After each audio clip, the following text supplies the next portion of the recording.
Let's get into it. The fertility pharmacy. Around 8,000 years before the first city rose, before the first law was written, before anyone had a word for medicine, a woman in a Neolithic settlement near what is now central Turkey was grinding seeds into powder with the focused precision of someone who knew exactly what she was doing. She was not cooking. She was not decorating.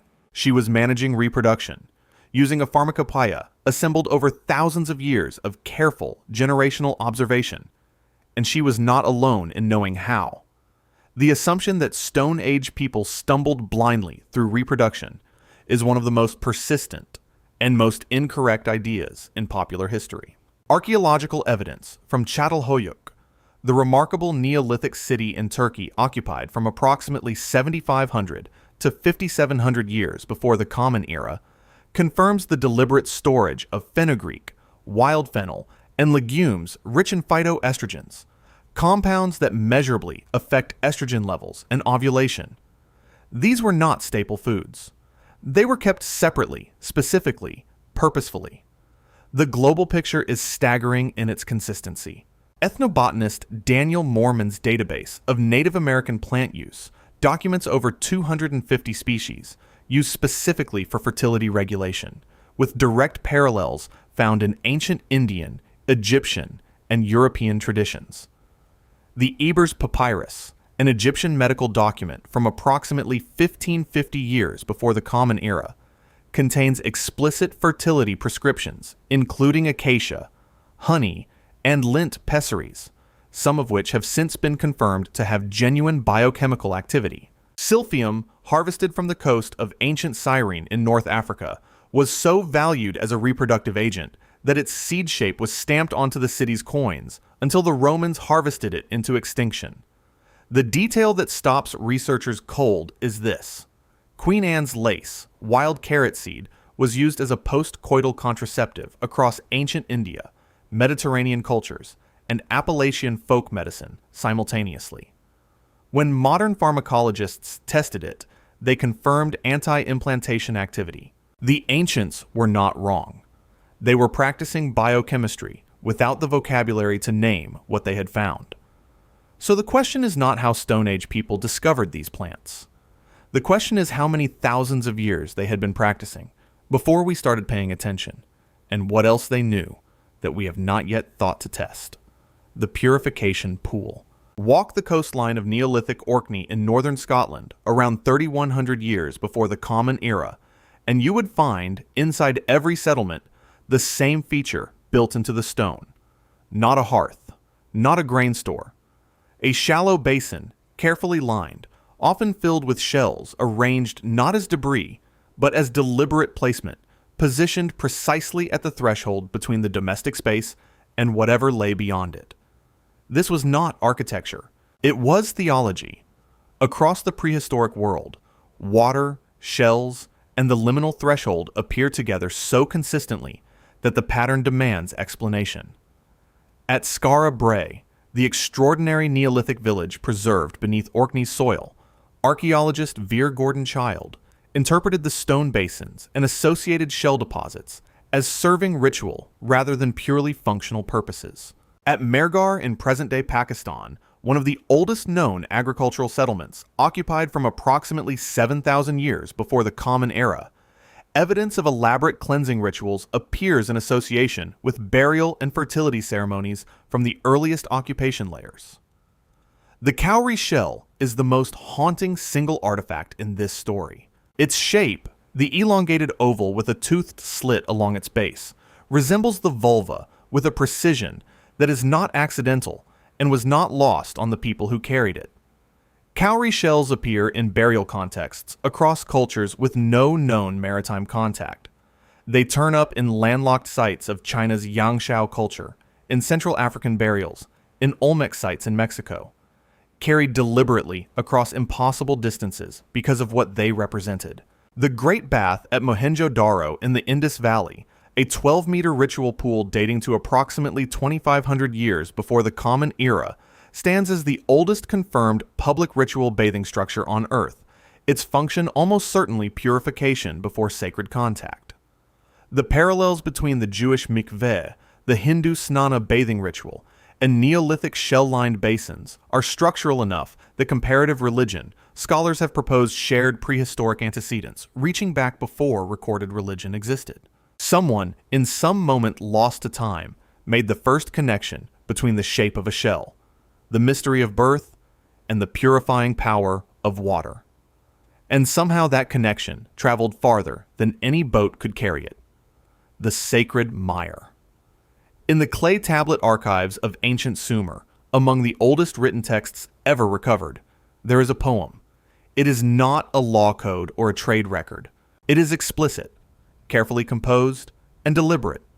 It describes the ritual union of a king, standing in for the god Dumuzi, with a high priestess, embodying the goddess Inanna, and it links that union directly to the fertility of the soil, the flooding of the rivers, and the survival of the harvest.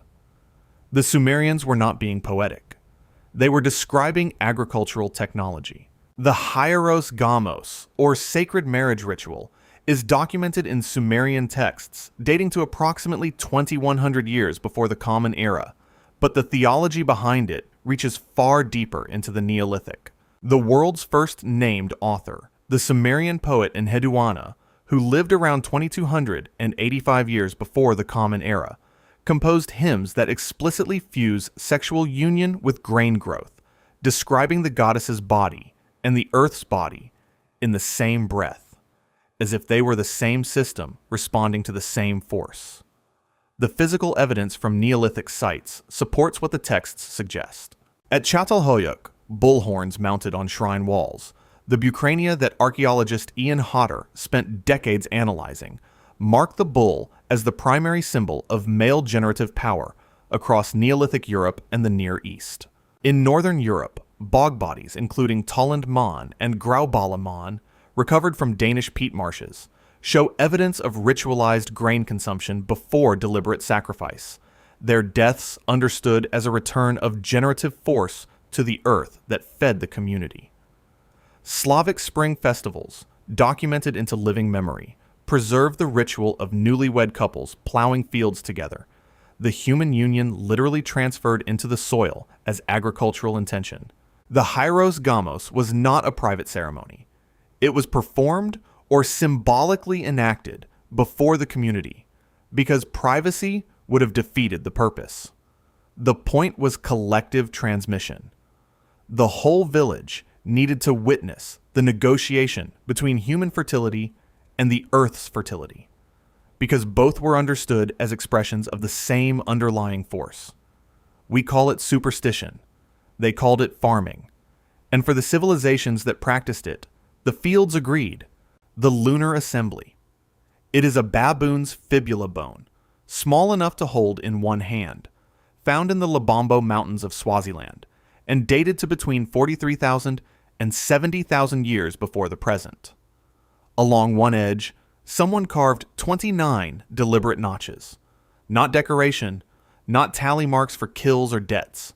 29, matching the lunar cycle to within the precision achievable by a careful naked eye observer over months of watching the same sky.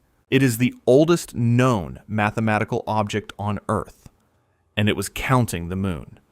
The moon was the first clock, the first calendar, and in virtually every culture that has left a record, the first fertility deity, all at once. Researcher Alexander Marshak's landmark analysis of Upper Paleolithic bone artifacts, published in The Roots of Civilization in 1972, argued that systematic lunar tracking had been practiced across Europe and Africa from at least 30,000 years before the Common Era. The Venus of Lausel, a carved limestone relief from the Dordogne region of France dated to approximately 25,000 years before the Common Era, shows a female figure holding a bison horn marked with 13 notches, the number of lunar months in a solar year, while touching her abdomen with her other hand. The moon, the female body, and the count of 13, carved in stone as a single unified statement. Neolithic stone circles, including Stonehenge and the Ring of Brodgar on Orkney, were aligned to lunar standstills with the same engineering precision applied to their solar alignments. The 354-day lunar calendar predates the solar calendar in the majority of ancient civilizations, because the moon was legible in a way the sun was not. Its cycle was the same length as the average human menstrual cycle, a convergence that prehistoric observers had tens of thousands of years to notice and build a ritual system around. Ethnographic records from over 40 indigenous cultures document communal nighttime dancing, synchronized to lunar phases, specifically as fertility ritual. The assembly was not casual. The timing was the practice. They did not dance under the moon because it was beautiful. They danced because they understood, with the certainty of long experience, that the moon was keeping count. The burning season. Around 9,600 years before the Common Era, in the hill country of what is now southeastern Turkey, the builders of Göbekli Tepe made a decision that still baffles archaeologists. They did not abandon their site. They did not let it decay. They buried it. Deliberately, carefully, and completely. The oldest temple complex on Earth was sealed into the ground by the hands of the people who built it, its carved pillars and circular enclosures filled with rubble and pressed back into the earth from which they had come. Whatever they believed they were doing, it was intentional, and it involved returning something sacred to the soil. Fire in the Neolithic world operated on at least 3 simultaneous levels. It was practical, agricultural, and metaphysical. And the distinction between those levels did not exist for the people using it. The Sunghir burial site in Russia, dated to approximately 34,000 years before the present, contains 2 adolescents placed head-to-head in a single grave, surrounded by over 10,000 mammoth ivory beads and covered in red ochre, with evidence of deliberate fire use as part of the burial ritual itself. At Lepenski Vir, the Mesolithic settlement on the Danube in present-day Serbia, occupied from approximately 9,500 to 6,000 years before the Common Era, fish-headed anthropomorphic sculptures were found placed inside hearths, not discarded there, but positioned as offerings, as if the fire were a mouth.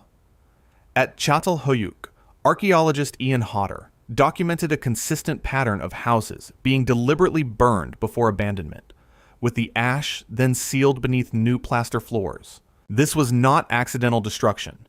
It was the ritual termination of a domestic sacred space, the fire completing a cycle that began when the house was first occupied. The Celtic Beltane Fire Festival, documented from at least the 9th century of the Common Era, but proposed by scholars to have Iron Age and possibly Neolithic antecedents, involved driving cattle between 2 bonfires specifically to transfer generative protection to the herd for the coming season.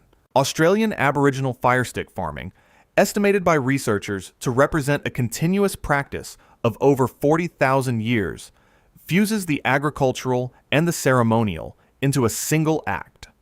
The burning of land was simultaneously management, ritual, and communication with the forces that governed growth.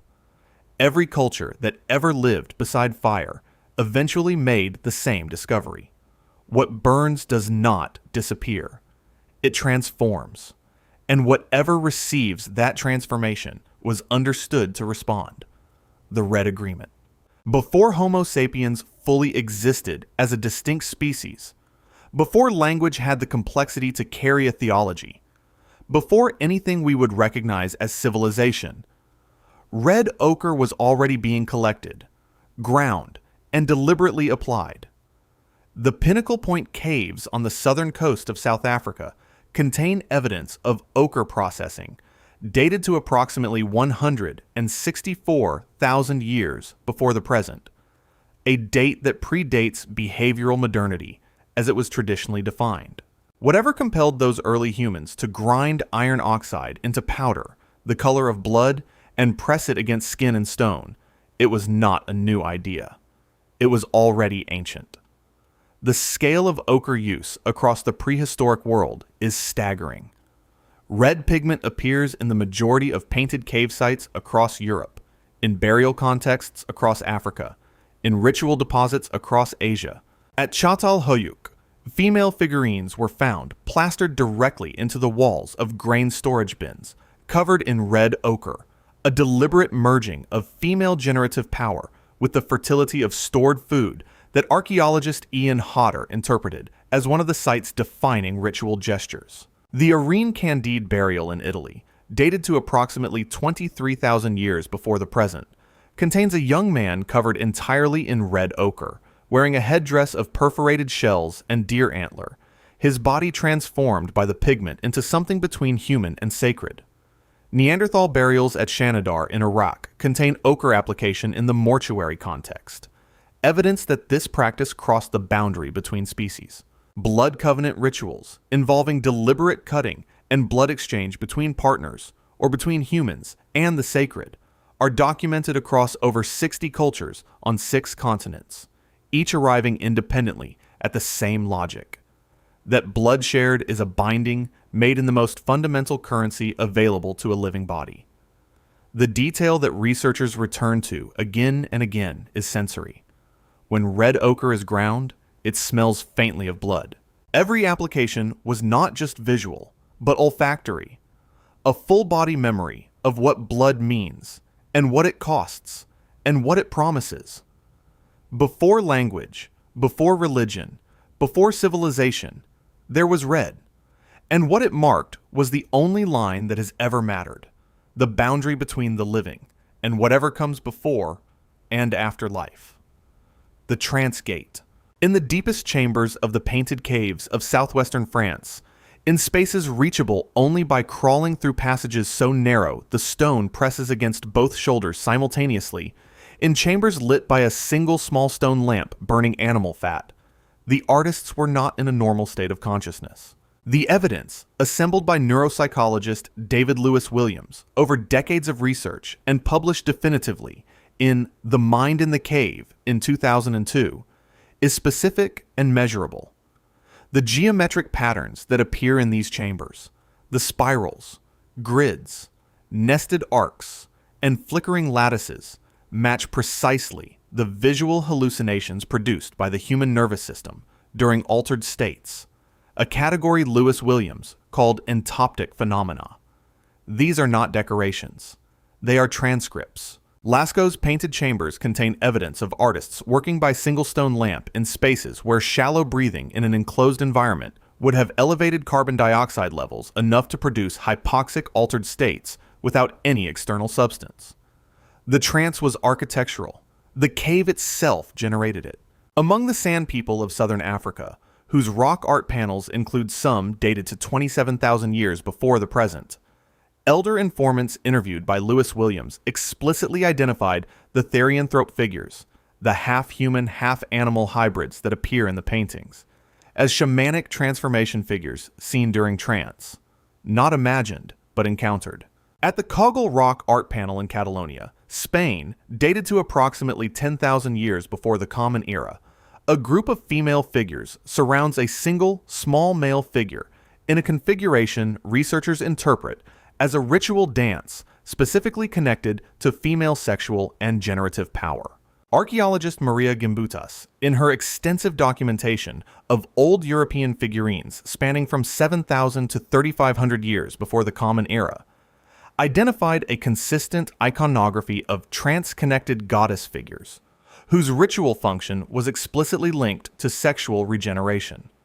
At Trois Frères Cave in France, the figure known as the Sorcerer, antlered, owl-eyed, and human-bodied, is positioned to overlook every other figure in the chamber from above, a sentinel at the threshold. Lewis Williams argued that the cave wall was not understood as a surface. It was understood as a membrane, permeable, alive, the boundary between this world and the one beyond it. The artists were not painting on rock. They were reaching through it. And what they were reaching for was not art, it was contact. The first goddess. Around 35,000 years before the Common Era, scattered across a corridor stretching from the Pyrenees through Central Europe and into Siberia, Stone Age carvers began producing something that would continue for 25,000 years without interruption. Female figurines, carved from mammoth ivory, limestone, and fired clay, they share a set of deliberate choices so consistent across thousands of kilometers and millennia that the consistency itself is the most important fact about them. Swollen hips, heavy breasts, exaggerated vulvas, no faces, no individual identity, just the force. The Venus of Whole Fels, discovered in southern Germany and dated to between 40,000 and 35,000 years before the present, is the oldest confirmed figurative artwork on Earth. It was not displayed on a shelf. It was worn, a ring carved where a head would be allowed it to hang against the body, against the skin, a portable embodiment of whatever power it represented. The Venus of Willendorf, found in Austria and dated to approximately 28,000 years before the present, was discovered covered in red ochre, positioned in a way that archaeologists interpret as deliberate burial rather than casual discard. Over 200 of these figurines have been recovered.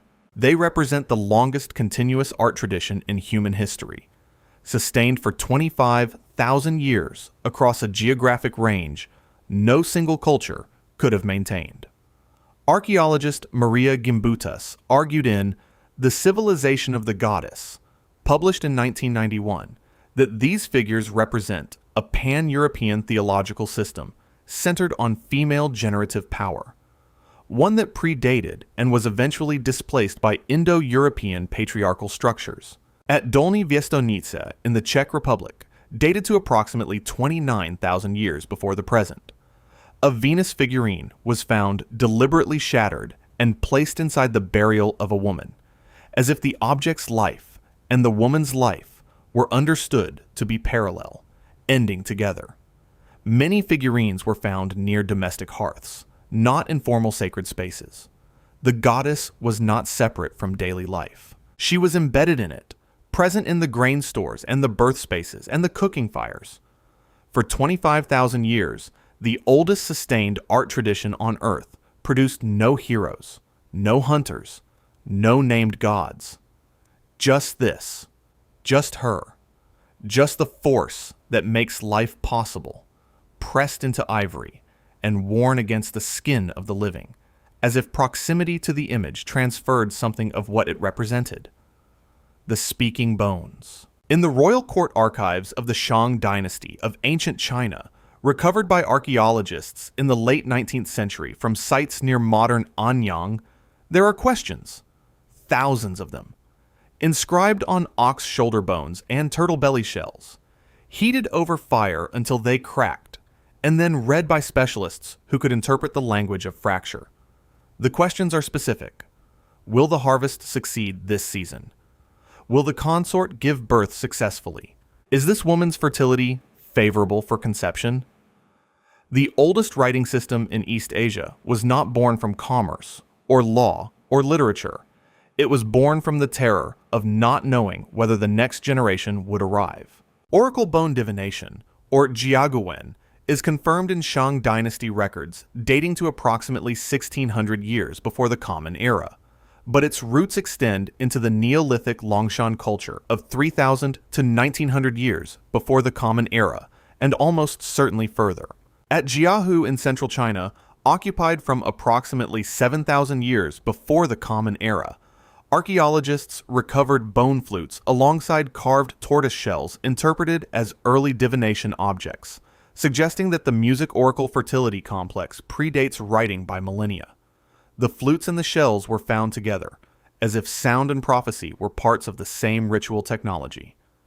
The technique itself demands attention. Heating a scapula requires precise application of heat. Too little, and the bone will not crack in a readable pattern. Too much, and the reading is destroyed entirely. This implies a trained specialist class, people who spent years learning to manage the fire and interpret the result, whose knowledge was transmitted through generations of deliberate instruction. The same basic practice, scapulomancy, the heating of shoulder bones for prophetic reading, appears independently in ancient Iran, among Iron Age Celtic cultures in Europe, among indigenous peoples of North America's Pacific coast, and in Central Asian shamanic traditions, all without confirmed cultural exchange between them.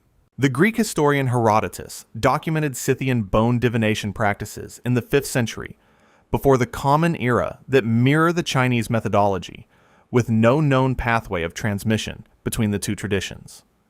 The oldest writing in East Asia was a question about a child not yet born. Every character that followed, in every manuscript, every poem, every record of civilization, descends from that question asked in fire. The marriage of the dead. In a grave in Sungur, Russia, dated to approximately 34,000 years before the present, 2 adolescents were placed head-to-head in a single burial. Alongside them lay spears made from straightened mammoth ivory, a feat of engineering requiring sustained heat treatment. Around them, over 10,000 individually carved mammoth ivory beads had been sewn into garments now long dissolved. Red ochre covered everything. Researcher Paul Pettit, writing in The Paleolithic Origins of Human Burial in 2011, called it one of the most elaborate mortuary treatments in the entire Paleolithic record. These were not casually buried children.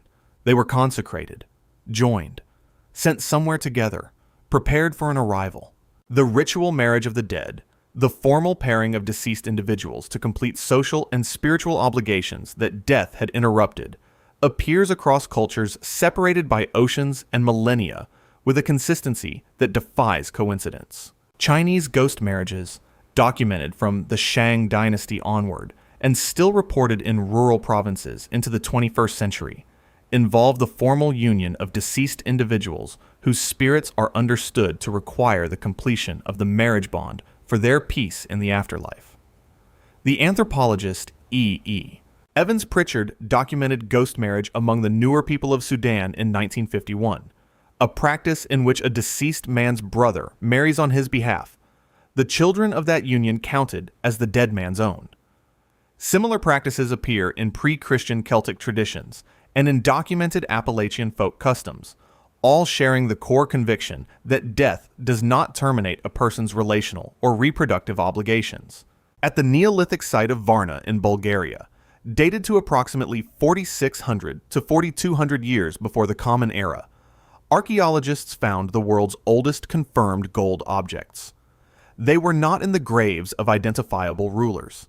They were in cenotaphs, graves with no bodies at all, filled with grave goods, as if someone absent still required the same wealth as the living.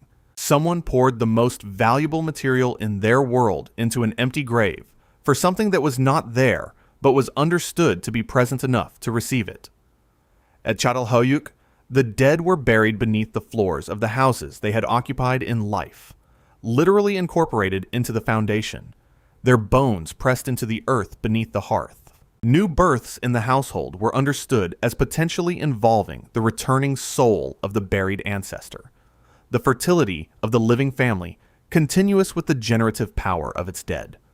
What these cultures understood across every ocean and every era was that the line between the living and the dead is not a wall. It is a threshold. And on the other side, something continues. Something that can still be joined to something here, still given to, still married, still honored with gold and ochre and the careful arrangement of hands. That belief is older than agriculture. It is older than cities and writing and everything we point to as the beginning of civilization. It has never fully disappeared. It has only been renamed. 10 rituals, 10 windows into a world that looked at the human body, at blood and fire and seed and bone and moon, and saw not biology, but theology. The Stone Age mind did not separate the sacred from the physical because it did not recognize the distinction. Reproduction was not a private matter. It was a negotiation with the forces that governed survival, conducted through plant knowledge and purification, and fire and trance, and the careful arrangement of the dead. What emerges across these 10 entries is a single coherent picture. Prehistoric people were not groping in the dark. They were practicing a sophisticated, globally consistent ritual science aimed at the same objective from every direction: continuity. The continuation of the line, the harvest, the community, the soul. If this reshaped how you think about the people who came before us, leave a comment with the ritual that surprised you most. And if you want more history told without the comfortable lies, the subscribe button is right there. 34,000 years ago, someone arranged 10,000 beads around two children and sent them into the dark together. We are still trying to understand what they knew about where they were going,